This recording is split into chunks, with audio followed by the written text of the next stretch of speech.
Сэмюэл Колт 1814 жылы Коннектикут штатының Хартфорд қаласында дүниеге келген. Жас кезінде ата-анасының үйін тастап, Үндістанға қашып кетеді. Бұл жоспар өте қарапайым болды. Сэмюэл Карва кемесінде теңізші ретінде қол қойды. Дәл осы кемеде жас жігіт якорь түсіру жүйесімен құлыпы бар рульге қызығушылық танытты. Теңіз механизмдерінің принциптерін қолдана отырып, Колт көп ұзамай бірінші револьвердің ағаш үлгісін жасады. 1835 жылы ол Англия мен Францияда өнертабысқа патент беру туралы шешім қабылдады. Көпшілік мұндай бастаманың сәттілігі мен орындылығына күмәнданса да, ол өз елінде патент берді. Соған қарамастан 1836 жылы Колт патентті кеңсенің айналмалы мылтыққа рұқсатын алды. Бұл револьвер атауынан шыққан. Бұл қару Винчестер жүйесінен мүлде ерекшеленетін сорғылы қайта тию жүйесін бірінші болып қолданды. Жаңа жүйе арнайы триггер арқылы қайта жүктелді. Екі түбегейлі әртүрлі дизайн арасындағы бәсекелестік өте ұзақ болды, бірақ Колт ақыр соңында өз жүйесінің артықшылықтарын дәлелдеді. Қолында патенттері бар және оның қабілеттеріне сенімді болған Самуэль қару шығаратын компания құруға шешім қабылдады. Қарызға ақша алып, Патерсонда Patent Arms Manufacturing ашты. Дәл сол жерде алғашқы жұмыс істейтін цилиндрлі револьвер Колт Патерсон шығарылды. Ол кезде ерекше дизайнға ие болды. Жылдам ату мүмкіндігі бар револьверде қауіпсіздікте болды. Дегенмен револьвер Колт күткендей танымал болмады.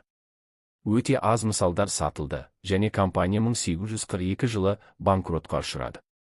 Алайда бұл оқиға өнертапқыштың барлауға деген құштарлығын сөндіре алмады. Колт Америкаға ғылыми турға аттанды, ол сәтті патенттелген су асты шахтасын дамытады. Уақыт өте келе бұл даму оған айтарлықтай табыс әкеле бастады.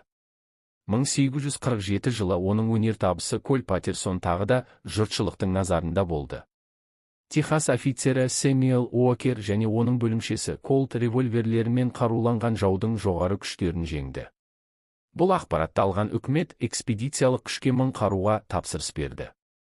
Сэмюэл Колт үлкен тапсырысты орындау үшін аянбай жұмыс істеуге мәжбүр болды.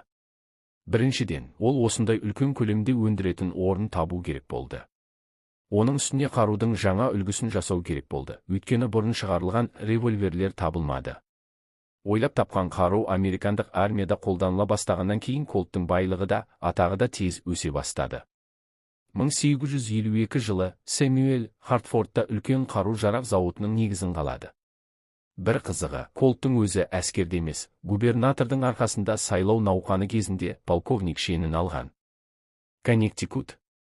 Полковник Колт 1862 жылы 47 жасында қайтыс болды. Бұл күтпеген жағдай болды, бірақ оның денсаулығында кейбір мәселелер болды. Сэмюэл Колттың жерлеу рәсімін толығымен мемлекет қаржыландырды. Ол өзі жасаған көптеген мылтықтар мен револьверлердің оқтарымен бірге жүрді. Сэмюэлдің тірі кезінде бірнеше атыс қаруы жасалды, оның ішінде Колт Патерсон, бірінші патрон револьвері, бірыңғай әрекет армиясы, Томми мылтығы, Колт 1191 және 1016 автоматы. Колт артына $15 миллион, бүгінгі күні шамамен $300 миллион байлық қалдырды. Бизнесті оның әйелі Элизабет Харт Джарвиш жалғастырды. Ол күйеуінің компаниясын сәтті басқарды, тіпті оны кеңейте алды. 1901 жылы басқару бірнеше инвесторларға өтті. Бүгінгі таңда компания табысты жұмысын жалғастыруда және әлемдік нарықта тұрақты позицияға ие. Қару-жарақтың көптеген түрлері шығарылады. Қол мылтықтары, револьверлер, армияны қаруландыруға арналған пулеметтер, тіпті зениттік мылтықтар.